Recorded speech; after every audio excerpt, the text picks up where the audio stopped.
आपके ऊपर यहाँ एक ये जो शरीर आपको दिया है, ये आपका एक बंधन है, आपके ऊपर एक ये बेड़ी डाल रखी है।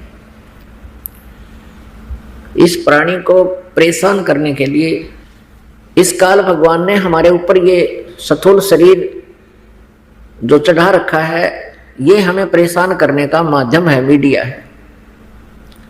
इस जीव को जितना कष्ट इसमें दिया जा सकता है ये देता है, चाहे पशु रूपी योनि में, चाहे पक्षी योनि में या मानव शरीर में।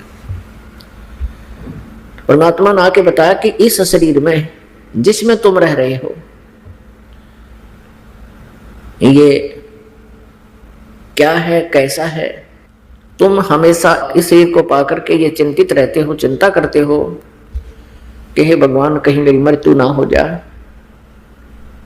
परमेश्वर हमें याद दिलाते हैं कि मुझे चिंता इस बात की है कि तुम इसमें जीवित कैसे रह रहे हो, तुम रह कहां रहे हो।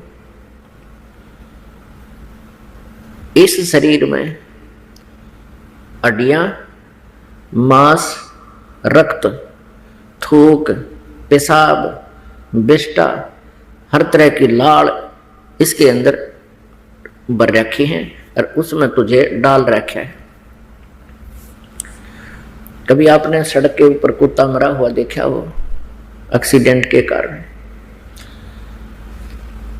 उसका अंदर से क्या मटेरियल बाहर निकल जाता है, उसको देख करके हमें मुंह मोड़ना पड़ता है, देखा नहीं जाता। और हम उसी में रह रहे हैं।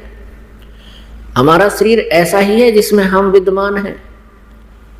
इसलिए परमात्मा हमें याद दिलाते हैं, इस माटी के महल में मगन भया क्यों मूडे, कर साहेब की बंदगी ही उस साईं को ढूंढ। उस परमात्मा को, उस साईं को, उस मालिक को, तत्ब्रह्म को, परम अक्षर ब्रह्म को खोजो। फिर बताते हैं कि ये जो आपको शरीर मिला है ये मिट्टी का है, 5 तत्वों से बना हुआ है। अंत में इसका अंतिम संस्कार जब कर दिया जाएगा ये मिट्टी में मिल जाएगा, नामो निशान नहीं रहेगा आपका। इस मिट्टी से आप बहुत कुछ प्राप्त भी कर सकते हैं। मनुष्य शरीर रूपी मिट्टी जो आपको प्राप्त हुई है, इससे आप बहुत लाभ उठा सकते हो। इस मिट्टी से सोना उपजा सकते हो, सत साधना करके, धर्म पुण्य करके आप इस मिट्टी का बहुत लाभ उठा सकते हो। आपको काल भगवान ने, ब्रह्म ने अत्यंत कष्ट दिया हुआ है और उन कष्ट में शरीरों में से हल्का कष्ट में ये मनुष्य शरीर आपको प्राप्त है। और इस मनुष्य शरीर में आप कितने दुखी हो, आप विचार ना करने से आप नहीं सोच पाते हो कि हम सचमुच इस मनुष्य शरीर में भी महाकष्ट उठा रहे हैं। हम स्वयं नहीं सोच पाते हैं। जब हम तत्व ज्ञान सुनते हैं, परमात्मा का संदेश हमें प्राप्त होता है, फिर हम विचार करते हैं, विमर्श करते हैं, फिर हमें लगता है कि सचमुच हम बहुत दुखी हैं। इस मानव शरीर को हम अच्छा शरीर मानते हैं। अन्य योनियों से, अन्य प्राणियों के शरीरों से मानव शरीर बहुत अच्छा है, लेकिन ये भी अच्छा नहीं है। इसमें कभी कोई बीमारी है, इसके अंदर भी कहीं कुछ हो रहा है, कभी कुछ हो रहा है। सबसे ज्यादा टेंशन इस मानव शरीर में प्राणी को प्राप्त होती है।